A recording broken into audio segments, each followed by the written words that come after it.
Hello students, this is the chapter Human Eye for class 10th and also applicable for class 12th. For class 10th, this is the most important. What is the defect in human eyes? Explain it and how many types are there? So, I am going to start this topic. Human eyes में जो defect होते हैं उसमें एक defect major defect होता है myopia. And what is myopia? In which a man can see near object, नजदीक के ऑब्जेक्ट को देख सकता है, देखता है साफ clean, but can not see distance object, but वो दूर के ऑब्जेक्ट को साफ नहीं देख पाता या देख ही नहीं पाता. अगर ऐसी प्रॉब्लम है तो इस प्रॉब्लम को बोलते हैं मायोपिया. क्यों होता है? तो क्यों होता है इससे पहले हम इस पर डिस्कस करते हैं कि एक्चुअल में हमारी आँख में प्रॉब्लम क्या होती है. तो ये हमारा आई बॉल है, ये हमारा कॉन्वेक्स लेंस है. हमारी आँखों में कौन सा लेंस लगा हुआ है? That is convex lens. कहाँ के ऑब्जेक्ट को हम नहीं देख पा रहे हैं? दूर के ऑब्जेक्ट को. तो दूर के ऑब्जेक्ट को देखने के लिए दो चीजें आप ध्यान में रखेंगे, सिर्फ दो बात. पहली बात, अगर ऑब्जेक्ट दूरी पर है, डिस्टेंट ऑब्जेक्ट है, तो उससे आने वाली लाइट रेज कैसी आती है? Parallel to the principal axis. तो आ रही है, कन्वर्जिंग लेंस है, कॉन्वेक्स लेंस, ये कन्वर्ज करेगी और आफ्टर रिफ्रैक्शन कन्वर्जन पर ये दोनों रेज कहां पर मिलनी चाहिए? क्लियर विजन के लिए. For clear vision it should meet at retina. पर अगर ये रेटिना से पहले ही एक दूसरे को क्रॉस कर देते हैं लाइट रेज, तो इमेज का फॉर्मेशन यहां होगा. और इमेज का फॉर्मेशन रेटिना से पहले हो जाए तो इमेज साफ सुथरी नहीं मिलेगी. मीन्स ऑब्जेक्ट को धुंधली दिखाई देगी या फिर दिखाएगी नहीं होगी. ठीक है, तो ये हो गया हमारा मायोपिया. क्यों होता है? Reason of defect. तो दूसरी चीज तो ये ऑब्जेक्ट डिस्टेंट ऑब्जेक्ट है तो रेज कैसे आएगी? Parallel to the principal axis. दूसरा पॉइंट क्या है? अगर आपने कभी ध्यान दिया हो, मैं दूसरा फिगर बना के आपको समझाने का प्रयास कर रहा हूं. ये आई बॉल है, आई बॉल, इसमें लेंस है. यहां पर आइरिस मसल्स होते हैं, आइरिस मसल्स. यानी ये आइरिस मसल्स इस लेंस को दबाते हैं और ढीला भी छोड़ देते हैं. अगर ये आइरिस मसल्स लेंस को दबाते हैं तो लेंस का शेप, ध्यान दीजिएगा, इस शेप में हो जाता है. और अगर ये ढीला छोड़ दें तो लेंस थोड़ा सा फैल जाता है. लेंस क्या हो जाता है? थोड़ा सा फैल जाता है. अब जब दूर के ऑब्जेक्ट को हम नॉर्मली देखते हैं तो दूर के ऑब्जेक्ट को देखते समय क्या फील होता है? हमारे यहाँ पर स्ट्रेस नहीं होता है. हमारे यहाँ पर स्ट्रेस ना होने का मतलब क्या हुआ? कि हर चीज ढीली हुई. इसका मतलब आइरिस मसल्स ने लेंस को छोड़ दिया फ्री होने के लिए, मूव करने के लिए, जिससे ये लेंस ओपन हो गया और अपने साइज को क्या कर रहा है? ये बड़ा कर रहा है. क्या कर रहा है? बड़ा कर रहा है, ताकि इस ऑब्जेक्ट का इमेज फॉर्मेशन कहां पर हो? रेटिना पर हो. पिक्चर क्लियर हमको विजिबिलिटी मिले. समझ आ रही बात? अब अगर इसको ओपन छोड़ने पर आइरिस मसल्स अगर ढीली हो जा रही है, स्ट्रेस इनमें कम हो जा रहा है, तो ये लेंस फ्री हो जाएगा. और अगर ये नहीं हो पा रहा है उसके बावजूद, तो आप जरा ध्यान दीजिए, लेंस किस शेप में रह गया? इसी शेप में रह गया. मतलब एग्जैक्टली ओपनली जितनी डिस्टेंस पर थी उस हिसाब से उतना फ्री नहीं हो पाया, इस फॉर्म में नहीं आ पाया, इसी फॉर्म में है. तो इसका मतलब क्या हो गया? लेंस का फोकस पहला पॉइंट, फोकस ऑफ लेंस, कौन सा लेंस? ह्यूमन आई का लेंस, इज लेस. पहला पॉइंट इज लेस, या इसको दूसरे फॉर्म में कह लें तो इसी को पहले पॉइंट को ये ना लिख करके आप ये भी लिख सकते हो, क्या लिख सकते हैं, curvature of lens is high, ज्यादा है। आप देखो इसका कर्वेचर क्या है, इसका कर्वेचर कम है, कर्वेचर मींस शेप देखिए आप, इसका कर्वेचर क्या है, कम है, और इसका कर्वेचर ज्यादा है। समझ में आ गया? तो curvature of lens is high, इसका कर्वेचर ज्यादा है, और जिस लेंस का कर्वेचर ज्यादा होता है उसका फोकस क्या होता है, कम होता है। समझ में आ गया? फिर से ध्यान दीजिए, दूर के ऑब्जेक्ट को देखने के लिए हम रिलैक्स आंख को क्या कर देते हैं, रिलैक्स वे में देखते हैं, या सॉरी मैं इस बात को वापस लेता हूं, अगर हम किसी ऑब्जेक्ट को दूर के देखते हैं तो हमको रिलैक्स फील होता है उसको देखते से। रिलैक्स फील होने का मतलब हम अपने माइंडसेट को यहाँ लेकर के आते हैं, इसका मतलब आइरिस मसल्स ने अपना प्रेशर देना लेंस पर छोड़ दिया है, लेंस पर प्रेशर देना छोड़ दिया है, तो इसका मतलब लेंस फ्री है मूव करने के लिए। तो लेंस दूर के ऑब्जेक्ट को देखने के लिए अपनी साइज को बढ़ाता है, अपनी साइज को क्या बढ़ाता है, बढ़ाता है। तो साइज को बढ़ाने का मतलब अपना कर्वेचर क्या कर रहा है, कम कर रहा है, अपना कर्वेचर कम करेगा ताकि वो दूर के ऑब्जेक्ट का साफ सुथरा विजन बना सके रेटिना पर अगर ऐसा नहीं हो रहा है, ऐसा ही रह जा रहा है, मींस कर्वेचर क्या हो जा रहा है, बढ़ जा रहा है, कर्वेचर बढ़ा का बढ़ा ही रह जा रहा है, तो हमें वो विजन साफ सुथरी दिखाई नहीं देगी। और जिसका कर्वेचर ज्यादा होता है उसकी फोकस क्या होती है, उसकी फोकस कम होती है, फोकल लेंथ या focal length of this lens is less.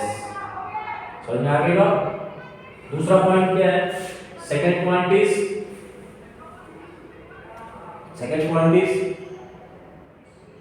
किसी कारण से, एक्सीडेंटल केस या किसी प्रॉब्लम की वजह से अगर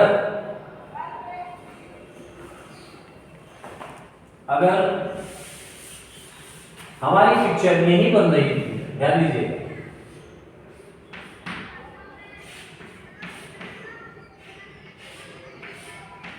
रेटिना पर बन रही थी, किसी रीजन की वजह से हमारे आई बॉल की साइज बढ़ जाए तो हमारी रेटिना यहां से खिसक के कहां आ गई, यहां पर आ गई। तो ये लेंस तो प्रॉपर वर्क कर रहा है, पर हमारी आई बॉल की साइज बढ़ने की वजह से हमारी रेटिना पर इमेज नहीं आ पा रहा। तो due to enlargement of eyeball, तो ये दो पॉइंट है। पहला पॉइंट, फोकल लेंथ या focus of lens is less, focus lens का कम होता है तो कर्वेचर क्या होता है, ज्यादा होता है। और दूर के ऑब्जेक्ट को देखने के लिए लेंस को क्या करना पड़ता है, अपने कर्वेचर को कम करना पड़ता है, मतलब अपनी साइज को बढ़ाना पड़ता है।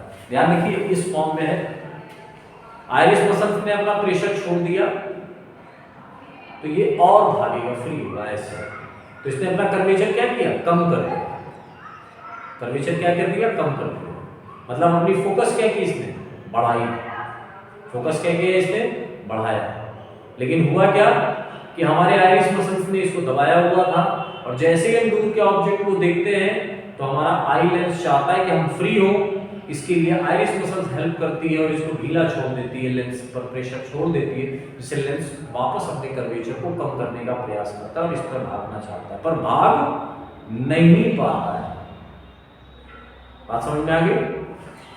तो curvature of lens is high, ऐसे की बजाय उसको ऐसे होना था, पर हो नहीं पाया, तो curvature of lens is high. समझ में आएगा? इसी को दूसरे फॉर्म में कह सकते हैं फोकल लेंथ या focus of lens is less. दूसरा point, due to enlargement of eyeball, तो ये समझ में आ गया होगा आपको। करेक्शन क्या है इसका, हाउ टू करेक्ट,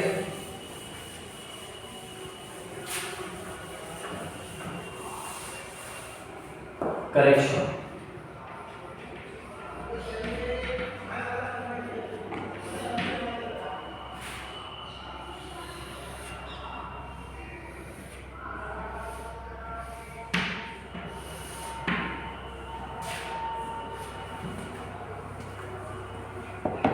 हमारी आई रेज कहाँ, रेज आफ्टर रिफ्लेक्शन कहाँ मिलेंगे, यहाँ पर मिलेंगे। तो ऐसा कौन सा लेंस हम लगा दें जो इस रेज को यहाँ ना मिलने दे बल्कि थोड़ा सा और फैला दे। ध्यान रखो, अगर ये रेज ऐसे जा रही है और यहाँ मिल गई तो हम पहले से कुछ ऐसा सिस्टम सेटअप कर दे जिससे ये रेज फैला दे। क्या करे, फैला दे।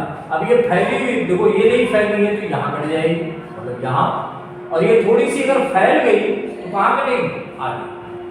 आगे का मतलब यहाँ। तो आप ध्यान रखो, किसी भी रेज को कोई अगर प्रिंसिपल एक्सिस से दूर ले जाने का प्रयास कर रहा है, दूर, प्रिंसिपल एक्सिस से दूर, तो वो कौन सा लेंस होता है, कॉनकेव लेंस। कौन सा लेंस, कॉनकेव लेंस। तो यहां हम यूज करेंगे कॉनकेव लेंस का, कॉनकेव लेंस का। तो कोई रेज, अब दूर वाले ऑब्जेक्ट के लिए ध्यान देना, दूर का ऑब्जेक्ट, तो इसने क्या किया, थोड़ी सी रेज को फैला दिया, जिससे अब कहां पर इमेज बनेगा, रेटिना पर, और ये प्रॉब्लम क्या होगी, सॉल्व हो गई, और रेटिना पर बनने वाला इमेज क्लियर विजन होता है। फिर ध्यान देना, पहले ही कट रहा था, मैं चाहता हूं इस रेज को कोई थोड़ा सा फैला दे ताकि और दूर कटे, तो रेज को थोड़ा सा बाहर की तरफ फैलाने के लिए कौन सा लेंस यूज करते हो आप, कॉनकेव लेंस। ठीक है, आप ध्यान दीजिए फार्मूला, ऑब्जेक्ट कहां था, इनफाइनाइट पर था, ध्यान देना। अच्छा, इसके और इसके बीच में कोई बहुत ज्यादा डिस्टेंस नहीं होता है। हम चश्मे का जो लेंस होता है और आंख की जो डिस्टेंस होती है बहुत कम होती है, निग्लिजिबल है, तो इसको एक ही मानिए, कोई डिस्टेंस नहीं है। अब ध्यान दीजिए, ऑब्जेक्ट कहां है, यहां पर, इससे रेज आई पैरेलल, इसने क्या किया, इसको मोड़ दिया, फैला दिया थोड़ा सा बाहर की तरफ। ये भूल जाइएगा, ये लेंस है,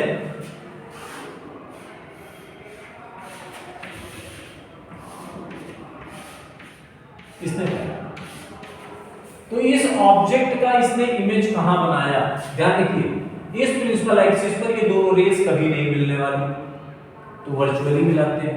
कहां मिलेगी, पीछे, कहां मिलेगी, पीछे। तो ये रेज कहां मिलेगी, यहां, या इसको हम बोलते हैं आई। अब जरा ध्यान दीजिएगा, इस पर ध्यान दीजिएगा आप।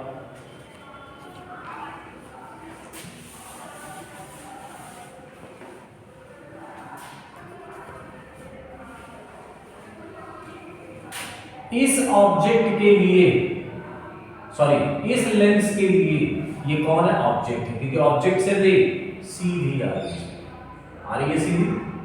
पर इसके लिए देखिए, इसके लिए ये ऑब्जेक्ट नहीं है, क्योंकि रेज इससे निकल करके आई और ये आफ्टर रिफ्रैक्शन मुड़ गई, और मुड़ते हुए रेज यहां पर आ गई। तो जब मुड़ते हुए रेज अपने पाथ से थोड़ा सा भी डेविएट हो जाए तो ऑपरेटर्स के लिए वो ऑब्जेक्ट नहीं रह जाता, तो इसके लिए ये ऑब्जेक्ट नहीं है। अब जरा ध्यान, इसको क्या फील हो रहा है, वर्चुअली इसको लग रहा है कि ऑब्जेक्ट से आने वाली रेज सीधी इसके पास आ रही है। तो रेज जब सीधी इसके पास आ रही है तो ये ना इसके लिए ऑब्जेक्ट होकर के इसके लिए ऑब्जेक्ट कौन बनेगा, तो इसको ये ना दिखाई दे करके क्या दिखाई देगा, और क्वेश्चन में क्या कहा गया है, a person can see near object, तो दूर के ऑब्जेक्ट को नहीं देख सकता, पर ये ऑब्जेक्ट नजदीक आ गया इसलिए ये इसको देख सकता है, क्योंकि इसके अंदर ये क्वालिटी है। मायोपिया में क्या क्वालिटी है, कैन सी नियर ऑब्जेक्ट, तो इस दूर के ऑब्जेक्ट को कहां ले रहा है, नियर ले रहा है। ठीक है, न्यूमेरिकल देख लीजिए, न्यूमेरिकल पोर्शन के लिए ऑब्जेक्ट का लेंस से डिस्टेंस है कितना, u, और इमेज का डिस्टेंस कितना है, x। इसको नोट कर लीजिएगा, let the distance of object from lens is u and the distance of image made by concave lens is x। तो लेंस का फार्मूला क्या होता है, 1/f equal to 1/v minus 1/u। तो 1/v कितना है, x है। ध्यान दीजिएगा, लेंस के बाईं तरफ है, तो जो भी डिस्टेंस लेंगे वो किसमें लेंगे, माइनस में लेंगे तो v कितना है, इमेज का डिस्टेंस है x minus one upon u कितना है, इनफाइनाइट, इसके लिए बहुत दूर है क्योंकि रेस कैसी आ रही है, पैरेलल आ रही है। तो समथिंग अपॉन इनफाइनाइट कितना हो जाता है, 0, 1 upon f equal to minus one upon x, इसको उलट देंगे तो ये भी उलट जाएगा minus x centimetre, x centimetre. इस तरीके से हम कितने फोकस का लेंस यूज करें तो किससे डिफाइन करेंगे, कितनी डिस्टेंस पर हमको ऑब्जेक्ट की इमेज साफ दिखाई दे रही है, ऑब्जेक्ट की इमेज साफ दिखाई दे रही है। ध्यान देना मायोपिया में क्या है, इसको कहां का साफ दिखाई दे रहा है, यहां, ध्यान दीजिए ये डिस्टेंस कितनी है x, तो जितनी डिस्टेंस पर साफ दिखाई दे रहा है उतने की ही फोकल लेंथ हमको चाहिए। और कौन सा लेंस चाहिए, आंसर माइनस में है f का, इसलिए कौन सा लेंस, कॉन्केव लेंस। ये है correction, by using concave lens we can ignore the defect of myopia from human eyes. Okay, now the second one problem in human eye is hypermetropia, that is hypermetropia। तो वो हम next video में आपके लिए बनाएंगे, इसको अच्छे से तैयार कीजिए आप लोग, इम्पॉर्टेंट है। फार्मूले पर खास ध्यान रखेंगे आप क्योंकि न्यूमेरिकल्स भी आते हैं। वीडियो को लाइक कीजिए, सब्सक्राइब कीजिए, जिससे हमें हौसला मिले ताकि हम और वीडियोस आपके लिए ला सकें और आपकी प्रिपरेशन, आपकी नॉलेज बढ़ा सकें। Thank you.